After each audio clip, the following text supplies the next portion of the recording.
Innal hamdalillah nahmaduhu wa nasta'inuhu wa nastaghfiruh wa na'udzu billahi min syururi anfusina wa min sayyiati a'malina may yahdihillahu fala mudhillalah wa may yudlilhu fala hadiyalah.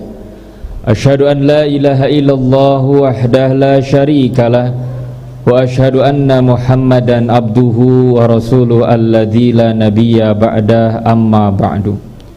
Qala Allah Ta'ala fi kitabihil karim, a'udzu billahi minasy syaithanir rajim.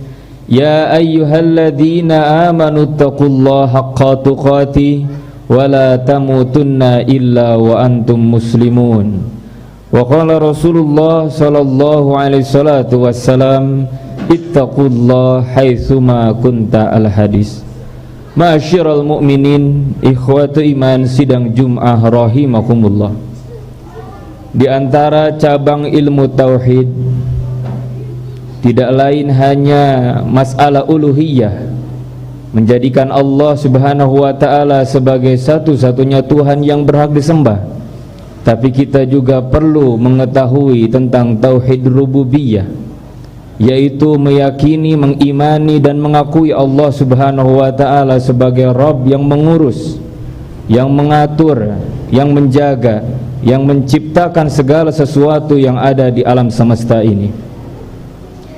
Di antara apa yang Allah Subhanahu wa ta'ala ciptakan, apa yang Allah Subhanahu wa ta'ala urus adalah kehidupan dan kematian, sebagaimana ditegaskan di dalam Al-Quran surat Al-Mulk, kata Allah, alladzi khalaqal mauta wal hayata liyabluwakum ayyukum ahsanu amala. Dialah Allah yang menciptakan kehidupan dan kematian, tujuannya untuk menguji siapa di antara kalian yang paling baik amalnya.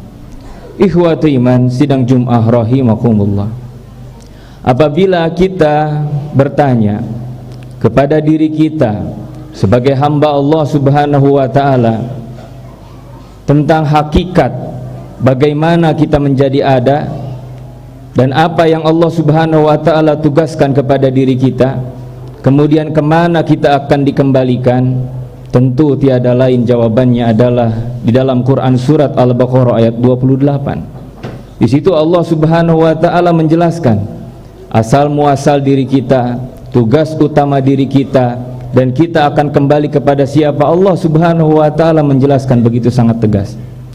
Kata Allah Subhanahu wa ta'ala, kaifa takfuruna billahi wa kuntum amwatan.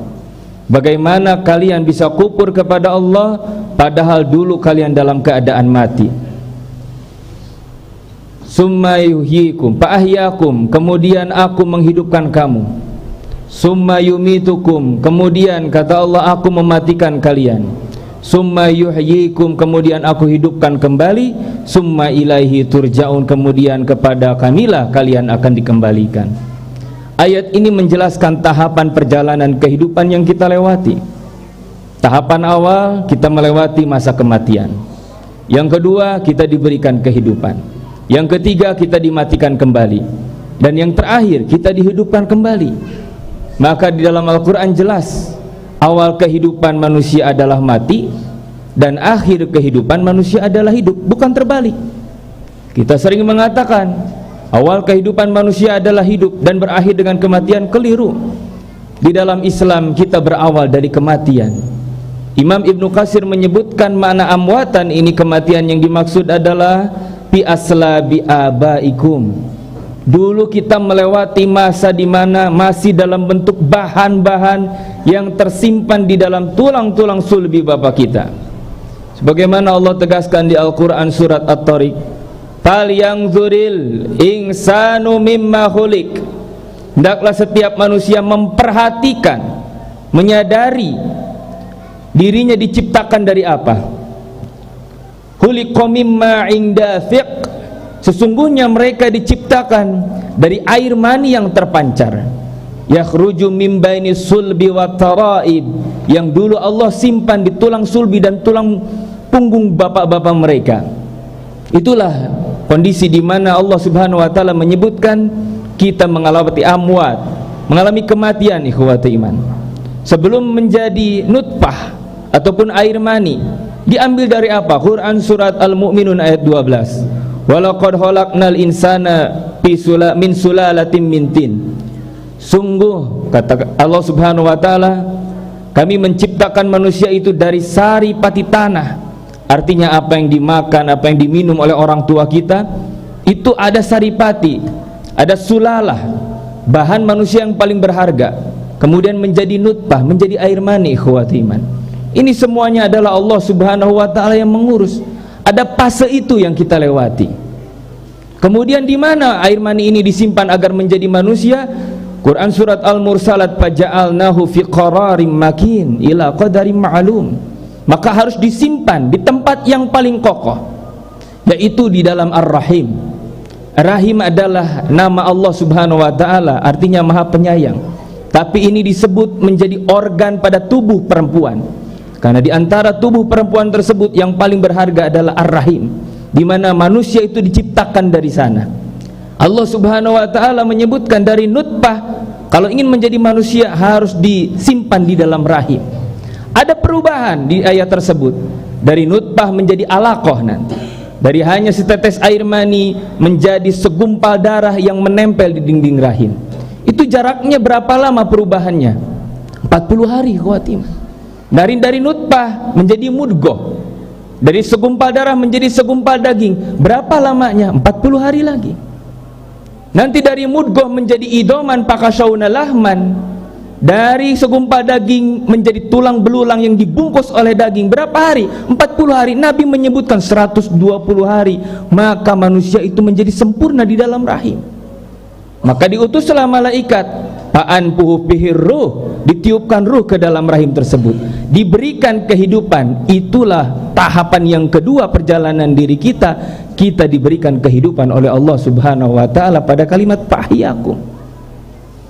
Ikhwatu iman rahimakumullah, kalau bukan Allah yang mengurus, tidak akan pernah ada manusia yang bisa menciptakan manusia, sekalipun manusia itu sendiri.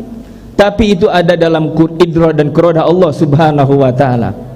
Dan Allah Subhanahu wa taala pada saat menetapkan ruh itu harus ditiupkan, termasuk Allah Subhanahu wa taala menetapkan 4 perkara kepada mereka. Fakataballahu ajaluhum, baru saja dihidupkan sudah ditetapkan ajalnya. Rizquhu, sudah ditetapkan rezekinya. Sa'idun wasaqiyun, bahagia dan celaka yang sudah ditetapkan. Bahkan zaujatu, pasangannya pun sudah Allah tetapkan bagi diri dia. Pada saat ditiup, itu bagian daripada kemahabesaran Allah Subhanahu wa taala. Sampai kita lahir ke dunia, ini kehidupan yang kedua, dan Allah Subhanahu wa taala memberi tugas kepada kita sebagai makhluk, dan Allah sebagai khaliq. Kata Allah, wa ma khalaqtul jinna wal insa illa liya'budun. Tidaklah aku menciptakan jin dan manusia agar mereka beribadah kepada aku. Ini tujuan utama, ikhwatu iman. Jangan lalai, apapun kondisi dan posisi kita hari ini, tetap paling tinggi kedudukan kita itu sebagai hamba Allah Subhanahu wa taala. Maka dari itu, ikhwatu iman rahimakumullah, bagian daripada rezeki yang sangat besar dari Allah Subhanahu wa taala, ketika Allah Subhanahu wa taala menurunkan hidayah kepada diri kita, menurunkan inayah, petunjuk kepada diri kita, kita mengikhlaskan hati kita, menjadikan Allah Subhanahu wa taala sebagai Rabb, dan kita meringankan jawarih kita, tubuh-tubuh kita, untuk digerakkan melaksanakan segala bentuk ibadah kepada Allah Subhanahu wa taala.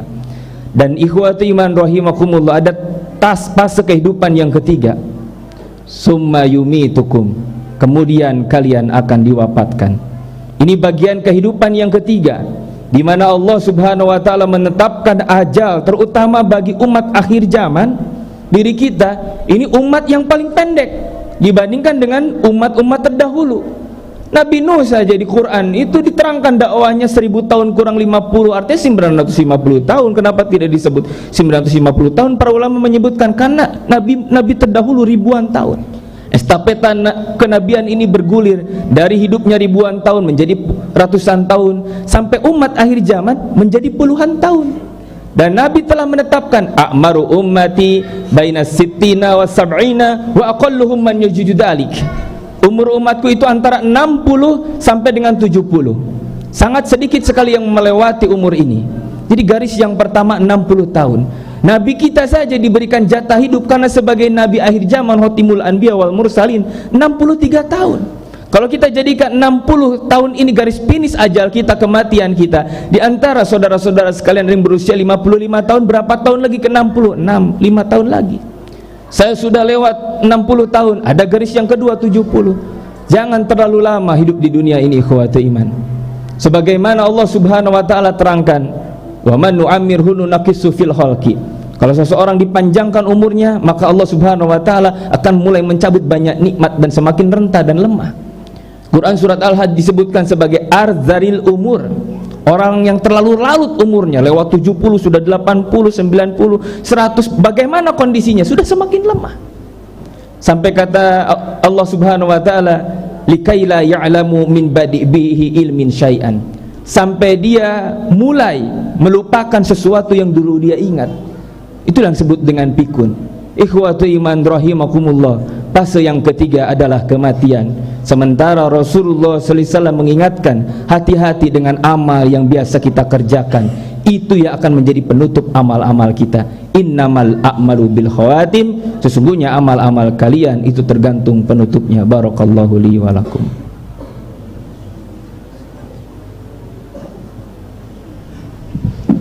Alhamdulillah, alhamdulillahilladzi arsala rasulahu bil huda wa dinil haq liyudhhirahu ala dini kulli wa kafa billahi syahida.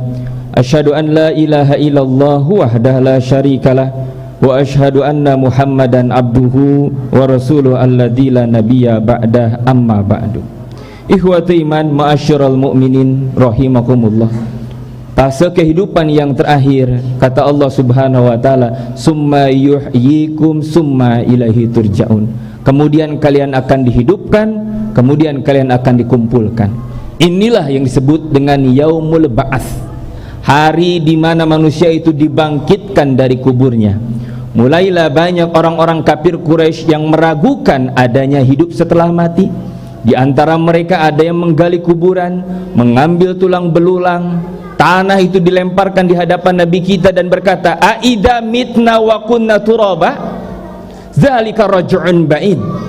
Muhammad, kalau kami sudah hancur menjadi tulang belulang seperti ini, menjadi hancur lebur menjadi tanah, apakah kami akan dikembalikan? Zalika raj'un ba'id. Itu suatu pengembalian yang tidak mungkin. Kemudian turun Quran surat Al-Hajj ayat 5. Sebagai jawaban atas keraguan mereka, kata Allah, ya ayuhan nas, hai manusia, in kuntum fi raibim minal ba'si, kalau kalian ragu-ragu terhadap adanya hari di mana manusia dibangkitkan dari kematiannya, kata Allah, fa inna khalaqnakum min turabin. Ingatlah, dulu pun engkau hidup di dunia berasal dari tanah. Maka di dalam Quran surat Toha ayat 55, minha khalaqnakum, ingat kamu diciptakan dari tanah, wa fiha nu'idukum, dan kalian akan dikembalikan ke dalam tanah, wa minha nukhrijukum taratan ukhra, dan kalian pun akan dibangkitkan pula dari tanah. Orang ragu nanti setelah kematian dihidupkan kembali. Oleh Allah tanya, bagaimana kehidupan yang kita jalani sekarang? Bukankah kehidupan hari ini yang sebelumnya pun kita dalam keadaan mati? Maka lebih mudah lagi bagi Allah Subhanahu wa taala untuk menghidupkan kita setelah kematian kita, sebagaimana kita hidup sekarang, yang dulu hanya segumpal air mani, segumpal darah, hanya sebatas sulalati mintin saripati tanah. Kemudian kita hidup dan dibatasi dengan waktu, dialas dengan usia dan umur. Allah Subhanahu wa taala begitu sangat hebat menjelaskan ayat-ayatnya, membantah setiap logika orang-orang kafir Quraisy yang melakukan adanya hari kebangkitan. Dan mudah-mudahan Allah Subhanahu wa taala semakin meyakinkan pada diri kita bahwasannya akan terjadi yaumul qiyamah, hari kiamat, dan nanti di yaumul ba'ats kita akan dibangkitkan kembali dalam keadaan amal soleh yang telah kita kerjakan. Mudah-mudahan ikhwati iman rahimakumullah, apa yang khatib sampaikan ini bisa menjadi tadhkirah, peringatan bagi kita bersama, dan ada ibrah, pelajaran yang bisa diambil, menjadi ilman nafi'an, ilmu yang bermanfaat, wa amalan mutaqabbalan, dan bisa menjadi amal yang diterima di sisi Allah Subhanahu wa taala. Kita senantiasa memohon kepada Allah Subhanahu wa taala, semoga di dalam hati kita senantiasa dipenuhi dengan keimanan dan ketakwaan kepada Allah, dan kita berusaha beristiqomah, bermudawamah di dalam berbagai macam amal soleh, dan mudah-mudahan yang terakhir kita diwafatkan dalam keadaan husnul khatimah. Demikianlah, Rabbana atina fid dunya hasanah wa fil akhirati hasanah wa qina adzabannar. Aqulu qouli hadza wa astaghfirullah li wa lakum. Wassalamu alaikum warahmatullahi wabarakatuh.